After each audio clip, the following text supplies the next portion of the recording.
Shuvit, man! Today on the Shuvit Show, it's a really interesting video that I had a lot of fun making and researching. No, I'm not being sarcastic, I actually really like this one. So shut up or I'll smack you one. This video was all thanks to a conversation I was having with a member of the squad over on Instagram. So shout out to RJ Colon for the idea. It's a well-known fact that the WWE inflate their wrestlers' heights, and they've been doing this for a long time. It seems a bit bizarre that they still do this nowadays, as they seem to have accepted that smaller wrestlers are the norm. But hey, back in the day they wanted their wrestlers to appear as giants, the sort of people you couldn't see anywhere else, the sort of people that would get your mates talking on the playground.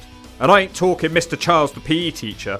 As time went on, smaller wrestlers managed to fit into the WWE, but they still didn't look believable, so it became commonplace for wrestlers to wear raised boots to help make them appear bigger than most actually were. Most wrestlers typically increase their height by 2 or 3 inches and about 25 pounds in weight. You can't go by Google for these measurements, they're completely wrong. But the wrestlers on my list went further, sometimes to ludicrous lengths. And sometimes it went the other way. I'm expecting 1 or 2 comments from some geeks saying, who cares what a wrestler's size is? Well, I do. I find it really interesting actually, and I'll hazard a guess that some of you will find this one interesting too. In my research, I've tried to avoid using other wrestlers as a measurement pole because that isn't an efficient way to judge someone's size, as who's to say the other wrestler isn't lying about their size too. But in some cases that just wasn't possible, so if you've got a problem with that, shut up or I'll smack you whether you're skinny or fat. Here are 10 wrestlers whose size was a lie. Number 10, Rey Mysterio. Often dubbed the biggest little man in wrestling, but just how little was this man actually? This has to be one of the most exaggerated heights in wrestling history. And listen, I was shocked when I heard this one. 5'1.5". Now Mysterio could have been 5'3" in the WCW days, but the guy had a lot of knee surgeries and that's going to affect things. When Rey was in the WWE, he was billed at a massive 5'6", an incredible 5-inch difference to reality. Rey himself has also claimed he's 5'4", but there's plenty of evidence and photos out there showing this claim to be inaccurate. Only by meeting Rey can you understand just how small this guy is. I mean, just think about this. The average height of a girl is what, 5'3", 5'4"? So your girlfriend would be standing over Mysterio, and the Hawk would be standing over your girl. Just making a point, you don't need to run and check her phone now. Number 9, The Undertaker. Whilst the dead man was never officially billed as a giant, he may as well have been with the massive height given of 6'10". There weren't exactly many wrestlers who could claim to be anywhere near as big, and who were we to question his height? But when you see him in certain backstage photos, you start to question things. Hang on, the Big Show is a fair few inches taller than Taker. Then you get really confused because you saw them standing together before and being closer in height. Thanks again to lifts and wrestling boots. But we need some actual hard evidence here to back up The Undertaker's real height, which is 6'7" in his prime. So not a massive exaggeration, just the 3 inches. And the proof for this one is Psycho Sid. As you can see, The Undertaker was just an inch bigger than Sid back when they were feuding, and Sid has since revealed that he was 6'6" in his prime. He has an arrest mugshot to validate that. Really kind of Psycho Sid to get arrested just to help provide some evidence to the Shuvit squad. I said I wouldn't use other wrestlers as evidence, but I think this one is one that we can't refuse to ignore. Number 8, Kane. Another mad one here, and I felt only logical to put him after his brother, The Undertaker. In terms of storyline, I know someone's going to go on about that. When the Big Red Machine Kane debuted in the WWF in 1997, he was billed at 7 foot. And he certainly looked it. He was massive on his debut in height and muscle. Over the years, Kane seemed to have gone through a big shrinking process, and it seems laughable now to claim he was anywhere near 7 foot. In fact, the man himself has since claimed much less. You see, when Kane debuted, they wanted him to tower over The Undertaker and appear as a younger, better version of the dead man. So Kane is one of those guys who most definitely wore lifts in their shoes. At his peak, I'd give Kane a height of 6'7.5", miles off the giant status we had him at first. If he's such a giant, why is Test almost the same size as him? Okay, I said I wouldn't use other wrestlers for comparison, but what about this? Here's Vince Vaughn. The guy's an actor and he had a picture with Kane. Vince Vaughn is a legit 6'5". Even if Vince is on tiptoes here in this picture, it's not going to add more than 2 inches. Due to Kane's age of 55, there's a good chance he lost an inch too along the way, so I think nowadays you can find Kane at around 6'6". So much for that giant. The child in me almost feels disappointed at that one. Number 7, Christian Cage. Christian is a very rare inclusion on this list because here's an example of a guy who's actually billed at less height than he truly had. In the early days of Christian in the WWF, he was just shoved in the light heavyweight division. Vince McMahon was also not a fan of Christian's looks, once describing him as rat-faced. So this one is probably a case of WWE not wanting to make any sort of deal out of Christian, so they didn't feel the need to boost his height. In fact, it sounded more like they wanted him to fail. Back in the day, Christian was billed at 5'10", when in reality he's 6 foot tall. And could have possibly lost some height over the years, 6'1" is possible. I find it crazy, I don't really think of Christian when I think of guys being 6 foot tall. But for much of Christian's career, he was in there with much larger opponents, so it may tilt my vision on him as he was usually dwarfed. Number 6, the Idiot Abyss. Hopping over to TNA land for this one. This is one that is definitely worth a mention. Abyss was the monster of TNA. He was a crazy man who competed in hardcore matches and usually used his size and a mask to intimidate his opponents further. And that's when you realise his actual height, and it kills the gimmick. Abyss normally wrestled smaller guys, so it didn't matter what his height was announced as you had no reason not to believe it. He was announced at anywhere between 7 foot and most frequently 6'8", a height that most certainly lives up to his moniker as the Monster Abyss. But he must think we're all a bit thick or something. We ain't buying that Shuvit squad. He's the one who's thick, or as I like to call him, he's the idiot. When Jake the Snake Roberts came to TNA, he was actually slightly taller than Abyss, and so was Tomko. Now before I announce his real height, please take into account Abyss was in brutal hardcore matches almost on a monthly basis, so he's another one who would have lost some height as his body broke down. Now I said I wouldn't compare heights to other wrestlers as proof of height, but it's hard to locate Abyss with any celebrities. He might not be famous enough. So I'll just leave you with one more wrestler, the most famous wrestler of all time, Hulk Hogan. Notice how Abyss only shades him just about.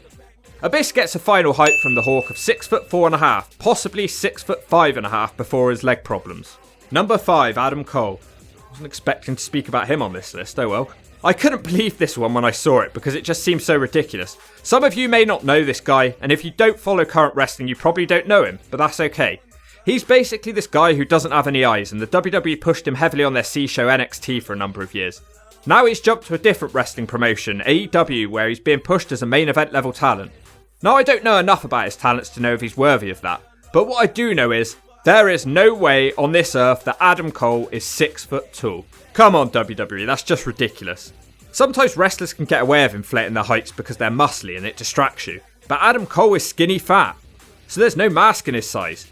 The Eyeless Warrior seems to be about 2 inches bigger than his wife, and he's also about the size of Rhea Ripley, so he's definitely not 6 foot. He had a photo taken with Zack Sabre Jr., who is 6 foot, and he towered over him. Pinning an actual size on him is challenging. What I will say is he's taller than AJ Styles, which surprised me. Muscle tone can really distract from height. I'm going to give him 5'8.5", but this one could be open to debate as I couldn't find any pictures of him with people whose height is verified. Number 4, the Animal Batista. This is going to be one of the easier inclusions on this list for the simple fact that Batista transitioned from wrestling to films and is photographed next to celebrities all the time. In the very early days of developmental, Batista could be announced as tall as 6'8". That is just ludicrous. I guess when you're in that sort of shape, no one's going to question it. On the main roster, they gave him a height of 6'6", which didn't always make sense, especially when he was supposed to be taller than Orton, who was actually taller than him. Batista started hitting the weights hard at a young age, and he could have potentially stunted his growth. Batista is by no means a small man, in fact he's a very similar size to The Rock. A man who was also billed at 6'5", which wasn't a big enough exaggeration to officially make this list. Batista's known for wearing big cowboy boots, which makes him seem much bigger. So we're giving Batista a real height of 6'2.5". You could probably include all the radicals in this one for having an overinflated height, but Dean had the most radical real difference. Dean was billed to be as much as 5'10", which is pretty ridiculous to me. This one's kinda hard to validate too because Dean doesn't exactly hang out with famous people, but I can indeed verify that he is a vanilla midget. You may now smash me in the head with your keyboard. Time for some Hawk maths. Now Dean Malenko wrestled Rey Mysterio almost on a nightly basis, so in order to do these calculations, we need to know that Rey Mysterio is half a meathead smaller than Dean Malenko. So the Hawk's got a little factoid for all of you. The average meathead is 9.4 inches. So next time you want to impress your girl, don't bother getting out your dick. Instead, just line up a tape measure next to your massive hay bale of a head. And there we go. 9.4 inches. Congratulations, you finally achieved something in your life. So all we do now is take Rey Mysterio Jr. and we add your ugly ass head on top of his. And then we cut it in half like it should be done. And there we go. We've got the answer. Dean Malenko is 5'6", maybe 5'6.5". And I ain't having a laugh. So Scott Steiner can take his stupid maths and shove it straight up Samoan Joe's fat ass. Number 2, Hulk Hogan. The most famous wrestler of our lifetime has certainly been announced at some different heights over his time in wrestling. Yet another sad one, so you better get your handkerchiefs out, girls, because the seats are filthy. Hogan sadly lost a lot of weight throughout the years for his multiple back surgeries.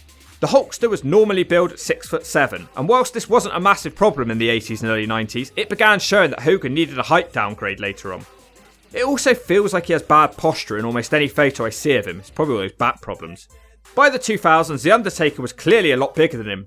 The Rock was taller than Hogan. Hell, even Scott Hall was taller than Hogan. The Hulkster luckily had a larger than life personality, so it was unlikely anyone really noticed his shrinking size. But then Hogan went to TNA in 2010, and presentation wasn't exactly their strong point. It started to become more noticeable, especially when he worked with the taller Abyss at the time, and he looked small compared to him. In his prime, Hulk Hogan could have a 6'5". But man, every time I see him now, he shrinks more and more. It's hard to give him anything more than a 6'2" anymore. Number 1, Giant Gonzalez. Rounding off this list is the biggest big man in wrestling, Giant Gonzalez, and this real height is pretty easy to verify. Gonzalez had a career in basketball, which I'm sure was very fitting for a man of his height, before he joined the WCW. He then went on to the WWE, where he was given the truly insane height of 8 foot tall. And you can't teach that or I'll give you a smack. But unfortunately, this was very overstated by the WWE. In fact, WCW got his height correct. The real height of Giant Gonzalez was 7 foot 7 inches, for which he was listed in the Guinness Book of World Records as the world's largest wrestler in the year 2000. So yet again, WWE inflated his height by 5 or so inches, which is quite a lot. His stay in the WWE wouldn't be a great one, and he's perhaps more known nowadays for the disgusting attire he wore to his WrestleMania match against The Undertaker, and perhaps even more disgusting is the match itself. What's clear to see here is that Gonzalez towers over The Undertaker by more than a head. Gonzalez was also one of the few people in the world who was able to look down at Andre the Giant. Gonzalez died in 2010, a true giant of wrestling. So that's your 10 wrestlers. Let me know if I missed any exaggerations out. If we get enough, I can do another one of these videos. It was really fun to research this stuff. If your favourite wrestler wasn't mentioned, it was most likely that there was only a difference of a couple of inches and it wasn't really worth mentioning. And if you think Crash Holly was telling the truth, I'll throw you off a roof.